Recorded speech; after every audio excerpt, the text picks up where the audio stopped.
જય માતાજી, જય દ્વારકાધીશ। અમારા બાળ કલાકાર એવા યુવરાજભાઈ ડાભી રિહર્સલ કરે છે, જે ગીતો જે શીખે છે, તો ચાલો એની પાસે એક ગીત ગવડાવી।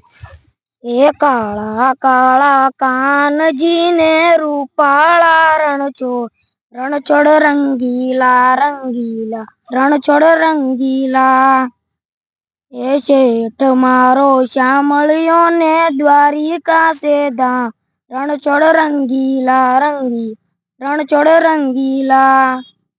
અજ ભવન ગજની પરકે જોઈ હૈયું મારું ઘરકે અજ બાવન ગજની પરકે જોઈ હૈયું મારું હરખે। સરસ મજાનું ગીત ગાયું છે। તો મિત્રો અમે નવી ચેનલ ખોલી છે, ભરત ડાભી ઓફિશિયલ। તો એને લાઈક શેર સબસ્ક્રાઈબ કરજો, અને અમારા વિડીયો શોર્ટમાં અત્યારે આવતા રહેશે, તો જોતા રહેજો।